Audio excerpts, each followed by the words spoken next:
Donc, vous aviez parlé de digital. Effectivement, aujourd'hui, c'est une évidence. Ici, vous voyez l'usage des réseaux sociaux à travers le monde.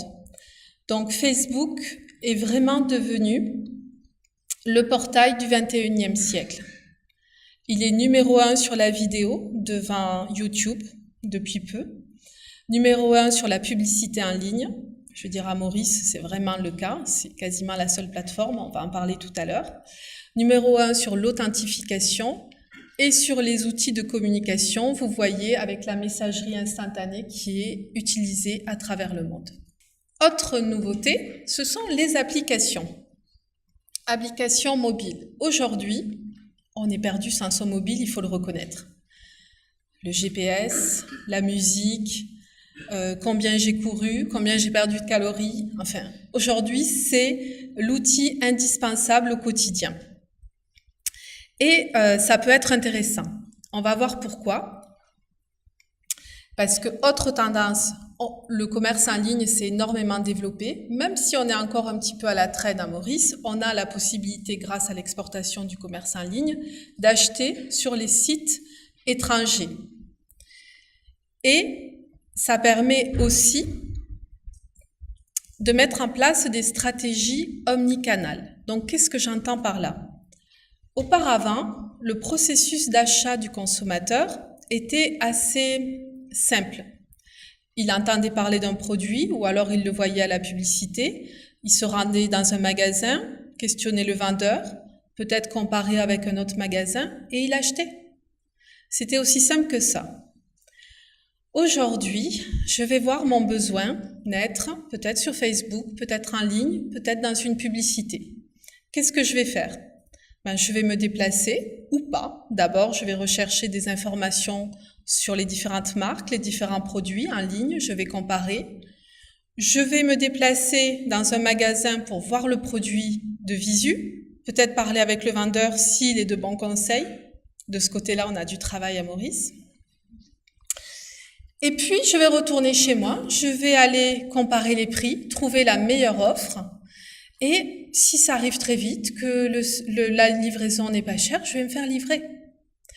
Donc, le nombre de points de contact avec le consommateur, c'est vraiment amplifié. À l'époque, je pouvais toucher mon consommateur que dans le magasin, alors qu'aujourd'hui, je peux le toucher dans la publicité, je peux le toucher en ligne, je peux le toucher dans le magasin, je peux le toucher à travers les discussions qu'il va avoir avec son entourage, sur son blog, dans les chats, etc.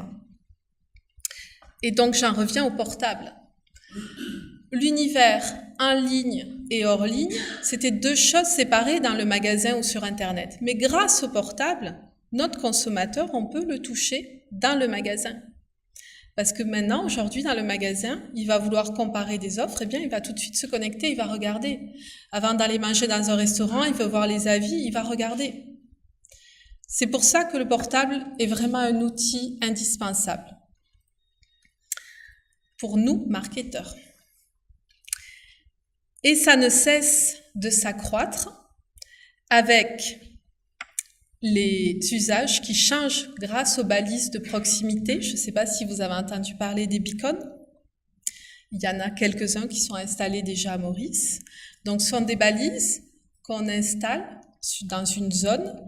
Il me semble qu'il y en a au Codan. Et donc, quand vous passez, ça prend votre profil à travers votre portable et ça vous envoie directement une information sur une réduction ou sur une nouveauté dans le magasin dans lequel vous vous trouvez. Couplé avec les transactions sans contact et le mobile que vous avez sur vous, on peut actionner directement le consommateur au bon moment, quand il en a besoin. Donc vous voyez, ça fait pas mal de changements déjà. C'est pour ça que je vous parle de révolution du marketing depuis une dizaine d'années. Les pratiques ont vraiment changé. Donc quels sont les impacts sur le consommateur? Eh bien, pour le consommateur, il n'y a plus de prix fixe.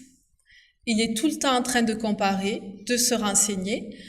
Et nous aussi, entrepreneurs, fournisseurs, nous faisons constamment évoluer nos prix ou nous les adaptons à nos cibles. Donc le yield management, par exemple, très utilisé par les hôtels ici à Maurice. Vous remarquez que quand vous cherchez le prix d'une chambre, si vous allez sur Booking, sur Agoda, sur Expedia, si vous appelez votre hôtel en direct, vous aurez 4 prix différents. Sans parler des saisons, avec half board ou un simple bed and breakfast. C'est des prix qui varient constamment selon les cibles de consommateurs. Même si vous allez prendre l'avion et que vous avez plus de 60 ans, vous aurez une réduction. Donc le prix fixe n'existe plus. Alors, je vous parlais de ce consommateur qui est tout le temps connecté, qui va se renseigner. Il n'est vraiment plus dupe aujourd'hui, vous ne pouvez plus le tromper. Il ne s'identifie plus dans des publicités caricaturales avec des stéréotypes du jeune cadre dynamique ou je ne sais quoi. Il faut lui parler avec un discours de vérité. Il a besoin de se reconnaître, il a besoin de s'identifier. Et c'est pour ça que vous remarquerez dans les publicités aujourd'hui une tendance à utiliser des gens vrais. On ne peut plus mentir aujourd'hui à son consommateur.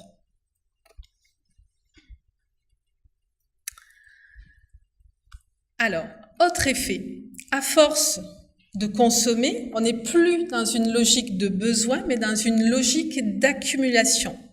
La consommation a perdu son sens. Et vous savez, le marketing voit des opportunités partout. Donc, il ne voit pas ça comme une menace, bien au contraire. Il s'agit aujourd'hui de donner du sens à la consommation. Et c'est pour ça que vous remarquerez que certains consommateurs n'hésitent pas à acheter un produit hors de prix parce que c'est du recyclé. On marche un peu sur la tête quand on y pense bien parfois. Vous allez acheter une table hyper design avec 3 couches de peinture qui ont été cérusées et c'est de la récup et vous allez payer ça plus cher qu'une table chez Ikea. Mais c'est parce qu'on achète ici des valeurs. On ne s'inscrit pas dans la consommation à outrance.